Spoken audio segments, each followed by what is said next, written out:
Good morning बच्चों, मैं आप सभी का स्वागत करता हूं आपके अपने यूट्यूब चैनल पर सुरवेश्वर सिद्धांत कोचिंग क्लासेस अकोला पर। देखिए बच्चों, आज से हम हमारा नेक्स्ट चैप्टर स्टडी करने जा रहे हैं केमिकल काइनेटिक्स, जो बहुत ही आसान है, बहुत ही कंसेप्चुअल है और इस पर न्यूमेरिकल्स भी बहुत अच्छे पूछे जाते हैं। इस पर ज़्यादातर एक या दो न्यूमेरिकल पूछे जाते हैं, एमसीक्यूज पूछे जाते हैं, लेकिन जो भी है चैप्टर बहुत ही अच्छा है, कंसेप्चुअल है और एक बार समझ में आया बार बार इसको रिवाइज करने की भी ज़रूरत नहीं पड़ेगी। सिर्फ फार्मूला है, शॉर्टकट्स भी है वहाँ पे, तो इसलिए ये चैप्टर जब हम सॉल्व करेंगे एमसीक्यूज तो बहुत मज़ा आने वाला है। तो इस तरह से ये चैप्टर जो है मार्क्स गिविंग चैप्टर है, मतलब आप रेगुलरली अगर वीडियो लेक्चर देखोगे भी तो आपको पूरे मार्क्स मिलेंगे, इसकी मैं आपको गारंटी दे सकता हूँ। तो इस चैप्टर को हम आज स्टार्ट करने जा रहे हैं, केमिकल काइनेटिक्स। अब काइनेटिक्स यानी क्या, आपको सबको पता है काइनेटिक्स किसे कहा जाता है। तो काइनेटिक्स एक ब्रांच है साइंस की जो डील करती है, जो स्टडी करती है किसे, मोशन एंड मूविंग ऑब्जेक्ट की। तो ब्रॉडली हम काइनेटिक्स को कैसे डिफाइन कर सकते हैं, the branch of science which deals with the study of motion and moving objects is called as kinetics. तो इस तरह से हम काइनेटिक्स को डिफाइन कर सकते हैं। एक्चुअली काइनेटिक ये जो वर्ड है ये मोशन से रिलेटेड है, बराबर है, और इस तरह से हम काइनेटिक्स को डिफाइन कर सकते हैं। तो how can we define kinetics? Broadly the branch of science which deals with the study of motion and moving object is called as kinetics. What is mean by chemical kinetics? बच्चों, kinetics के concept हम chemistry में कैसे apply करेंगे? तो chemistry में तो reaction beaker के अंदर होती है, रिएक्टेंट भी अपने जगह पे होते हैं, प्रोडक्ट भी बीकर के अंदर ही तैयार होते हैं, बराबर है। फिर वहां पे मोशन कहाँ देखने को मिलेगी? मॉलिक्यूल्स है, मॉलिक्यूल्स मोशन में भी हो सकते हैं, अगर लिक्विड एंड गैसियस फेज है तो कोई प्रॉब्लम नहीं। लेकिन काइनेटिक्स के जो कंसेप्ट है केमिस्ट्री को अप्लाई कैसे किए जा सकते हैं? वहां पे तो नेट रिजल्टेंट मोशन जीरो ही रहेगी, क्योंकि रिएक्टेंट भी बीकर के अंदर ही रहते हैं और प्रोडक्ट भी बीकर के अंदर ही तैयार होते हैं, वो अपनी जगह बदलते नहीं हैं, तो वहां पे मोशन का फंडा कैसे लगेगा? तो देखिए वहां पे मॉलिक्यूल की रिजल्टेंट मोशन, चाहे वो रिएक्टेंट का हो या प्रोडक्ट का हो, बीकर के अंदर ही रहेगा, तो उसकी मोशन क्या रहेगी? जीरो ही रहेगी, ऐसा समझो। रिजल्टेंट मोशन जीरो ही रहेगी, ऐसा समझो। फिर वहां पे काइनेटिक्स कैसे अप्लाई करेंगे? तो वहां पे जैसे रिएक्शन स्टार्ट होती है तो समय के साथ कॉन्सेंट्रेशन ऑफ रिएक्टेंट्स बदलते हैं, कॉन्सेंट्रेशन ऑफ प्रोडक्ट्स बदलते हैं, मतलब समय के साथ वहां पे चेंज होने वाली फिजिकल क्वांटिटीज है concentration of reactants and concentration of product, बराबर है। रिएक्टेंट रिएक्ट होते हैं, रिएक्टेंट गायब होते हैं एंड प्रोडक्ट अपीयर होते हैं, प्रोडक्ट तैयार होते जाते हैं। तो प्रोडक्ट का तैयार होने का रेट क्या है, रिएक्टेंट का गायब होने का रेट क्या है? तो इसको हम स्टडी कर सकते हैं केमिकल काइनेटिक्स में, वहां पे हम कंसेप्ट ऑफ मोशन अप्लाई कर सकते हैं, बराबर है। तो with time it is observe that concentration of reactants continuously decreases and that of product continuously increases, means there is a change in concentration of reactant and product with time, एंड इसलिए हम वहां पे रिएक्शन की speed भी calculate कर सकते हैं, बराबर है। तो रिएक्शन को एक स्पीड होती है, एक सर्टन स्पीड के साथ रिएक्टेंट केस में कन्वर्ट होते हैं प्रोडक्ट में, तो वही स्पीड को हमें यहाँ पे स्टडी करना है, बराबर है। Speed of reaction, velocity reaction, ऐसा भी बोल सकते हैं। तो speed of reaction, velocity of reaction study करने का काम किसमें होता है? केमिकल काइनेटिक्स में। तो यहाँ पे केमिकल काइनेटिक्स में हम स्टडी करते हैं रेट ऑफ रिएक्शन को। रेट ऑफ रिएक्शन यानी दूसरा तीसरा कुछ नहीं है, change in concentration of reactant और प्रोडक्ट विथ टाइम है।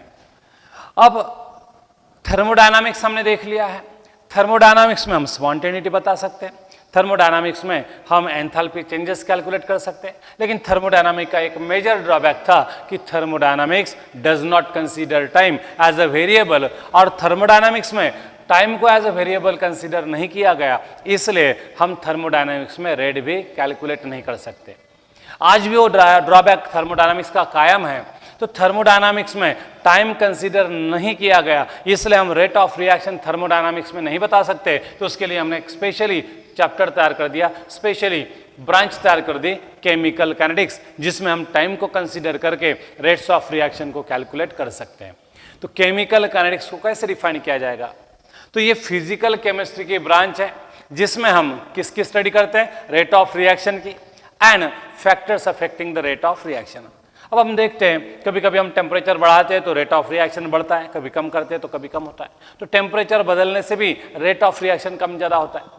गैसेस रिएक्शन है तो प्रेशर कम ज़्यादा करने से भी रेट ऑफ रिएक्शन कम ज़्यादा होता है। कैटलिस्ट के प्रेजेंस में भी रेट ऑफ रिएक्शन कम ज़्यादा होता है। तो ऐसे कुछ फैक्टर्स हैं और ये रेट ऑफ रिएक्शन को क्या करते हैं, अफेक्ट करते हैं। तो इनकी भी स्टडी हमें क्या करना पड़ेगा, केमिकल काइनेटिक्स में करना पड़ेगा। तो केमिकल काइनेटिक्स को हम ब्रांच कैसे डिफाइन कर सकते हैं बोल्डली?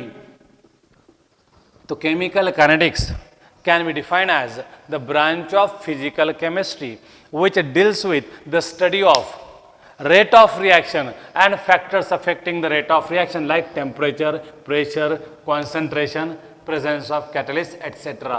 तो इसे बोला जाता है केमिकल काइनेटिक्स। तो बच्चों देखो, आपको ध्यान में आया होगा केमिकल काइनेटिक्स की डेफिनेशन क्या है। The branch of physical chemistry which deals with the study of rate of reactions and factors affecting the rate of reaction like temperature, pressure, concentration and presence of catalyst etcetera. तो उसे हम बोलते हैं chemical kinetics. बहुत ही उम्दा chapter है, बहुत ही आसान चैप्टर है, हर एक को मार्क्स मिलते हैं, सिर्फ लॉजिकल थिंकिंग अच्छा होना चाहिए। अब रेट ऑफ रिएक्शन हमें इसमें स्टडी करना है, मतलब क्या करना पड़ेगा?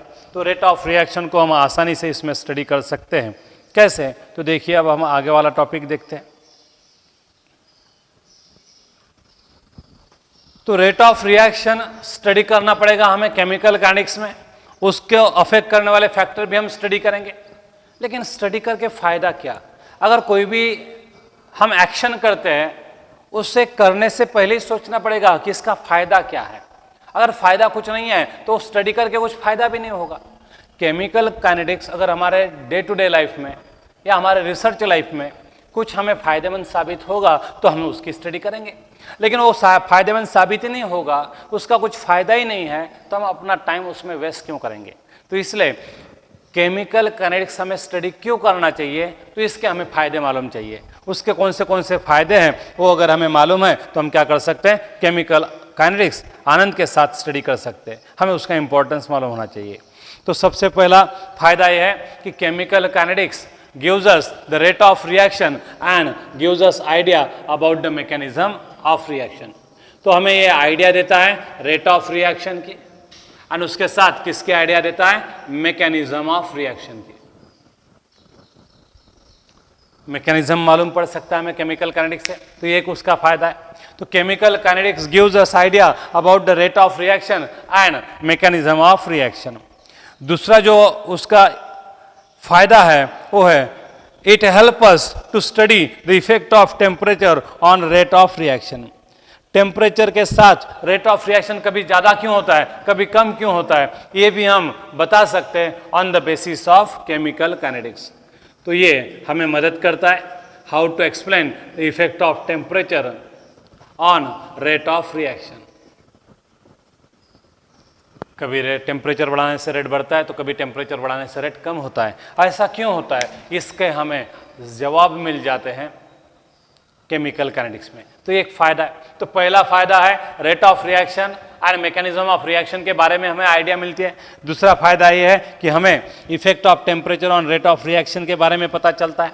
तीसरा जो हम फायदा गिनाते हैं इसमें, effect of catalyst, how catalyst increases और decreases the rate of reaction, हम ये एक्सप्लेन कर सकते हैं। तो कैटलिस्ट बच्चों तीन टाइप के हैं, positive catalyst, negative catalyst and poison catalyst. Positive catalyst वो होता है जो रेट ऑफ रिएक्शन को बढ़ाता है, नेगेटिव कैटलिस्ट वो होता है जो रेट ऑफ रिएक्शन को कम करता है, एंड पॉइजन कैटलिस्ट वो होते हैं जो रिएक्शन को जस्ट स्टॉप कर देते हैं। तो ये ऐसा करते क्या है कि रिएक्शन का रेट कभी बढ़ता है, कभी कम होता है, तो कभी रिएक्शन स्टॉप होती है। तो कैटलिस्ट की एक्शन, कैटलिस्ट का influence on rate of reaction क्या होता है, वो हम अच्छे ढंग से केमिकल काइनेटिक्स का इस्तेमाल करके क्या कर सकते हैं, डिफाइन कर सकते हैं, एक्सप्लेन कर सकते हैं। तो we can explain the influence of catalyst on rate of reaction. दूसरी बात यह है कि हमें रिएक्शन जब भी करनी होती है तो हम मैक्सिमम एफिशिएंसी के बारे में सोचते हैं। तो ये influence of catalyst on rate of reaction. अब जब हम रिएक्शन करते हैं तो हम हमेशा हाई यील्ड की बात करते हैं, क्योंकि हमें एफिशिएंसी ज़्यादा चाहिए। एफिशिएंसी ज़्यादा होगी तो रिएक्शन फायदेमंद होगी। तो कौन सी रिएक्शन कौन से टेम्परेचर प्रेशर कंडीशन पे मैक्सिमम एफिशिएंसी देगी ताकि मैक्सिमम प्रोडक्ट तैयार होगा, ताकि हमारा वेस्टेज कम होगा, तो ये कंडीशंस भी हम ढूंढ सकते हैं। तो we can find out those condition at which efficiency of reaction is maximum.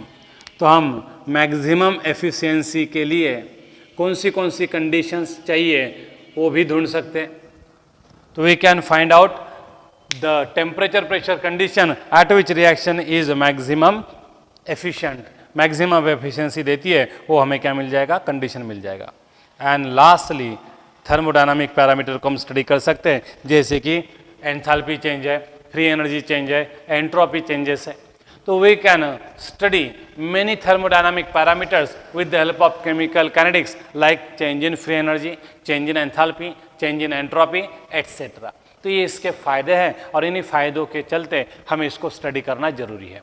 तो देखिए बच्चों, हमारा बहुत ही बेहतरीन चैप्टर है केमिकल काइनेटिक्स। आप अगर वीडियो लेक्चर देखेंगे भी तो आपको मैं गारंटी के साथ कहता हूँ कि आपको पूरे मार्क्स केमिकल काइनेटिक्स के मिल ही जाएंगे, कोई इसमें दुमत नहीं है, दो राय नहीं है। हमने केमिकल काइनेटिक्स को डिफाइन किया, उससे पहले हमने काइनेटिक्स को डिफाइन किया था। काइनेटिक्स एक्चुअली है क्या, साइंस की ब्रांच है जो मूविंग ऑब्जेक्ट एंड मोशन को स्टडी करता है। फिर हमने केमिकल काइनेटिक्स को डिफाइन किया। केमिस्ट्री में काइनेटिक्स कहाँ आता है, तो हमने देखा है कि रिएक्शन एक स्पेसिफिक स्पीड के साथ होती है, रिएक्टेंट डेफिनेट स्पीड के साथ प्रोडक्ट में कन्वर्ट होते हैं। तो हम रिएक्शन की स्पीड की बात करेंगे तो वहाँ पे हम काइनेटिक्स के फंडे अप्लाई कर सकते हैं, तो उसे क्या बोला जाता है, केमिकल काइनेटिक्स। हमने इसकी डेफिनेशन देखी है, the branch of physical chemistry which deals with the study of rate of reaction and factors affecting the rate of reaction like temperature, pressure, concentration, presence of catalyst et cetera is called as chemical kinetics. अब कोई भी चीज़ पढ़ने से पहले हमें उसके फायदे मालूम होना चाहिए, अगर वो फायदे की नहीं है तो हम टाइम बर्बाद नहीं करेंगे। तो फायदे क्या है, what are the importances of chemical kinetics. तो chemical kinetics gives us idea about rate of reaction and its mechanism. Chemical kinetics gives us idea how the temperature affects the rate of reaction, how catalysts influence the rate of reaction, and at what condition maximum yield of product can be obtained. हम ये क्या कर सकते हैं, predict कर सकते हैं इन chemical kinetics के कंसेप्ट से। अब केमिकल काइनेटिक्स में हमें स्टडी करनी है रेट ऑफ रिएक्शन की, तो कौन से रिएक्शन को हम स्टडी कर पाएंगे। तो हमने ब्रॉडली रिएक्शन को 3 क्लासेस में क्लासिफाई किया है on the basis of duration for their completion. तो रिएक्शन कितने समय में कंप्लीट हो रही है उसके बेसिस पर से हमने रिएक्शन को 3 क्लासेस में क्लासिफाई किया है।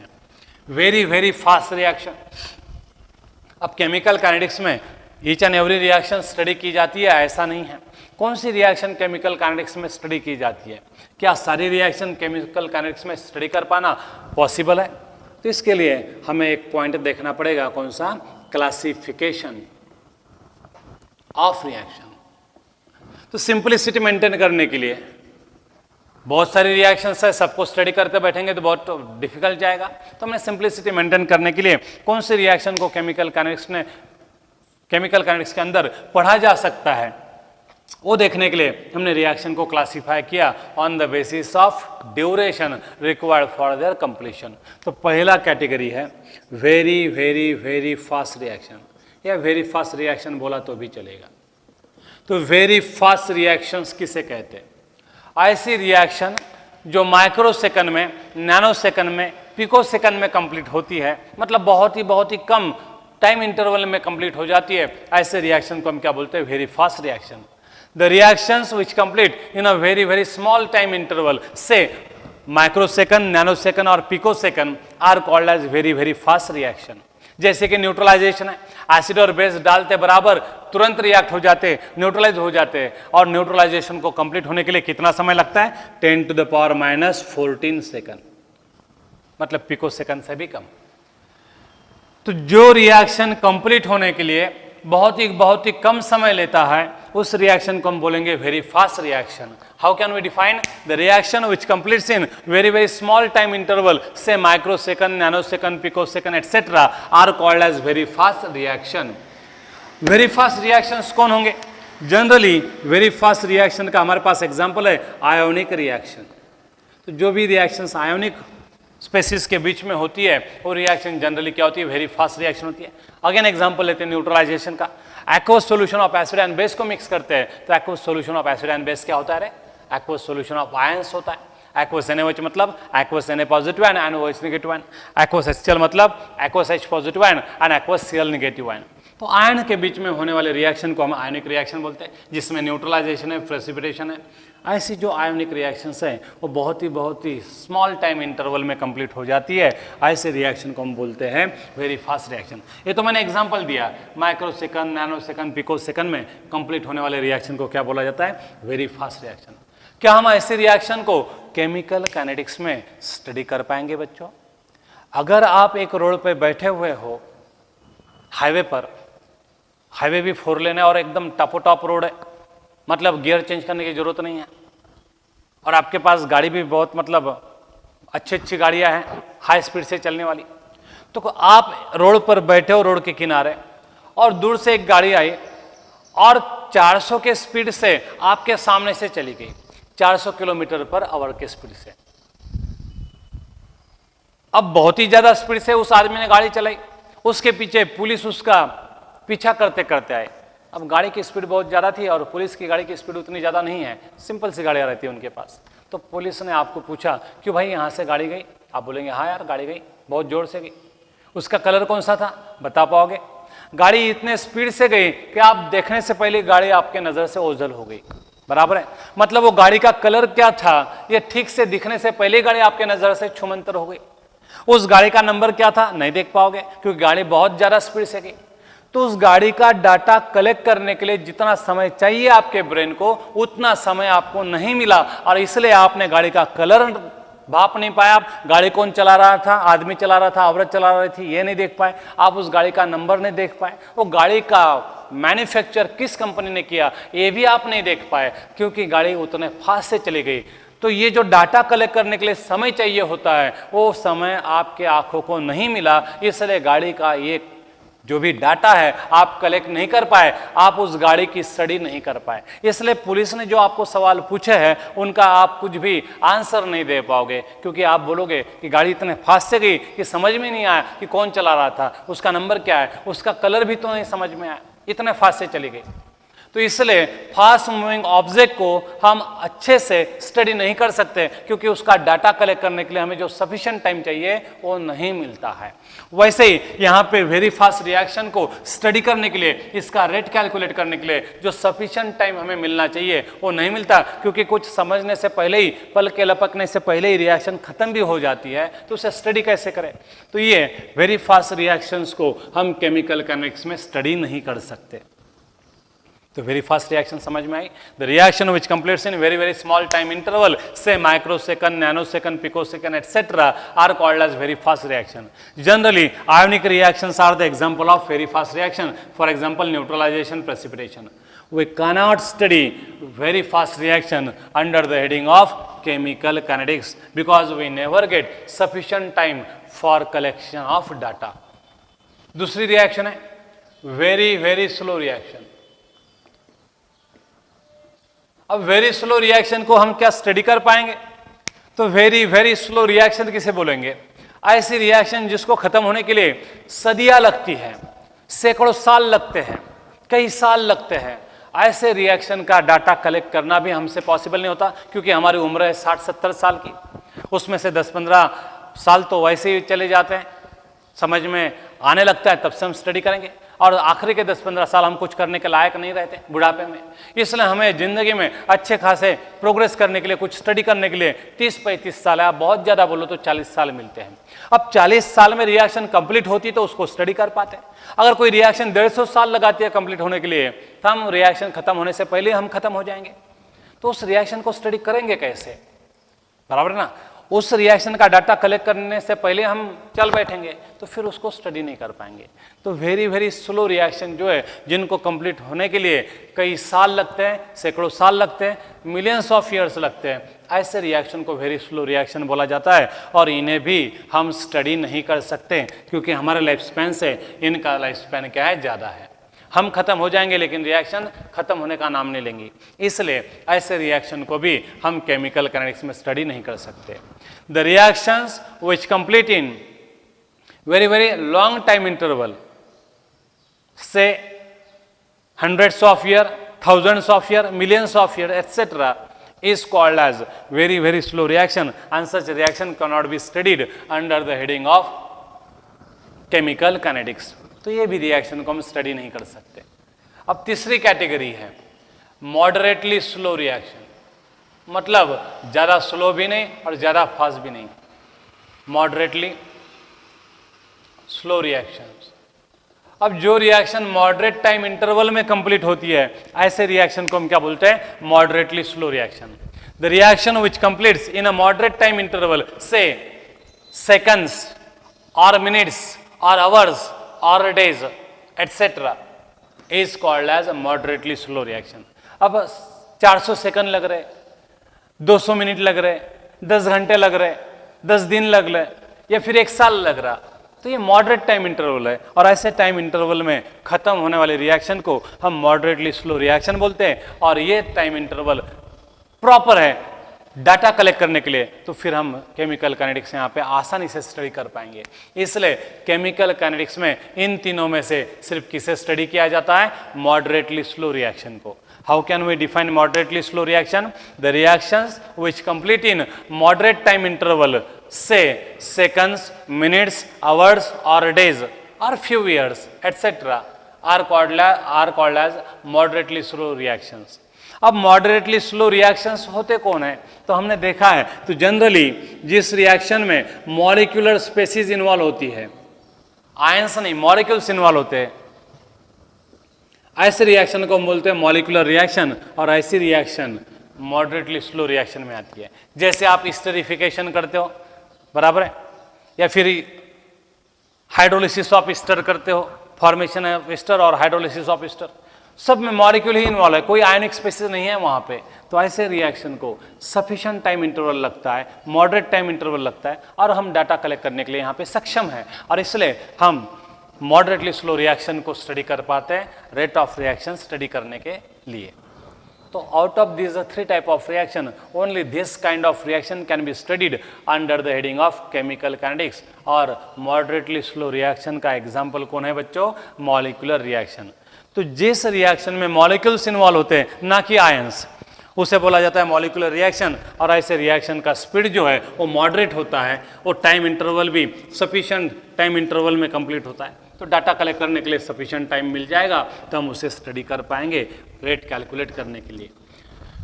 तो इस तरह से हमने रिएक्शन को क्लासिफाई किया था on the basis of time required for their completion.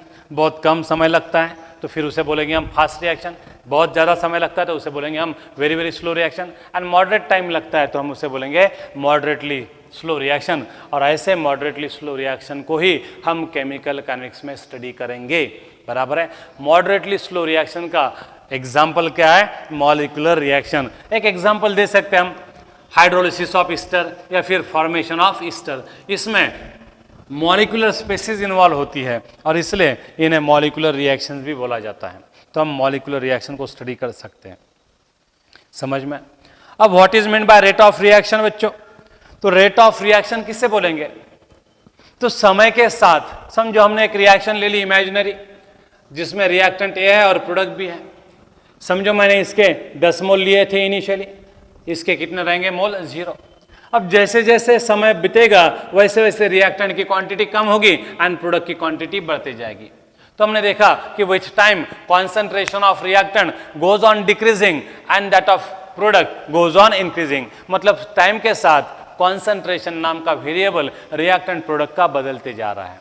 तो हम रेट ऑफ रिएक्शन को कैसे डिफाइन करेंगे? तो हम बोल सकते हैं समय के साथ कॉन्सेंट्रेशन ऑफ रिएक्टेंट में डिक्रीज हो रहा है, तो decrease in concentration of reactant per unit time, तो इसको हम बोलते हैं रेट ऑफ रिएक्शन। तो how can we define rate of reaction? Decrease in concentration of reactant per unit time is called as rate of reaction. या फिर product के term में बोलेंगे तो समय के साथ प्रोडक्ट का कॉन्सेंट्रेशन बढ़ता है, प्रोडक्ट का कॉन्सेंट्रेशन बढ़ता है तो क्या करना पड़ेगा? Increase in concentration of product per unit time उसे बोला जाता है रेट ऑफ रिएक्शन। बराबर, यूनिट टाइम नहीं लिखा, टाइम लिखा सिर्फ तो भी चलेगा। बराबर है। तो decrease in concentration of reactant per unit time is called as rate of reaction, या फिर increase in concentration of product per unit time is called as rate of reaction. अब रेट ऑफ रिएक्शन मेजर करने के लिए हमें कितने reactant की जरूरत पड़ेगी, कितने प्रोडक्ट की जरूरत पड़ेगी? तो भाई अगर हमने रेट ऑफ रिएक्शन निकालने के लिए एक भी रिएक्टेंट को कंसीडर किया तो भी हमें रेट मिल सकता है। एट अ टाइम सारे रिएक्टेंट के कॉन्सेंट्रेशन को कंसीडर करने की जरूरत नहीं है। हमें अगर रेट निकालना है तो किसी भी एक रिएक्टेंट को या किसी भी एक प्रोडक्ट को कंसीडर करना पड़ेगा। सारे रिएक्टेंट सारे प्रोडक्ट को साइमल्टेनियसली आप कंसीडर नहीं कर सकते, उनके चेंज इन कॉन्सेंट्रेशन को स्टडी नहीं कर सकते। आपको रेट निकालना है तो किसी भी एक रिएक्टेंट का चेंज इन कॉन्सेंट्रेशन या फिर किसी भी एक प्रोडक्ट का चेंज इन कॉन्सेंट्रेशन स्टडी करना पड़ेगा विथ टाइम, तब हम रेट निकाल पाएंगे। इसलिए हम डेफिनेशन में भी वो मेंशन करेंगे। तो क्या है definition? The rate of reaction is defined as decrease in concentration of any one of the reactant per unit time is called as rate of reaction, या फिर the increase in concentration of any one of the product per unit time is called as rate of reaction. अब अलग अलग definition करने के बजाय हम दोनों डेफिनेशन को क्या करेंगे? कंबाइन करेंगे। दोनों डेफिनेशन को, इंक्रीज डिक्रीज को हम क्या बोलेंगे? चेंज। तो change in concentration of any one of the reactant और product per unit time is called as rate of reaction. तो इस तरह से बच्चों हम क्या कर सकते हैं? रेट ऑफ रिएक्शन को डिफाइन कर सकते हैं। तो how can you define rate of reaction? The change in concentration of any one of the reactant or product per unit time is called as rate of reaction. तो rate of reaction calculate करने के लिए या तो हम एक reactant ले सकते हैं या प्रोडक्ट, दो रिएक्टेंट एट अ टाइम या दो से ज़्यादा प्रोडक्ट एट अ टाइम हम नहीं ले सकते। तो इसलिए यहाँ पे ये मेंशन करना जरूरी है। The change in concentration of any one of the reactant और product per unit time is called as rate of reaction. ठीक है बच्चों, यहाँ पे समझ में आया? अब आगे हमें जाना है types of rate of reaction, average rate of reaction and instantaneous rate of reaction. वो क्या होते हैं, उनका एक्सप्रेशन कैसे लिखते हैं, वो हम सब देखेंगे नेक्स्ट लेक्चर में। तब तक के लिए बच्चों धन्यवाद।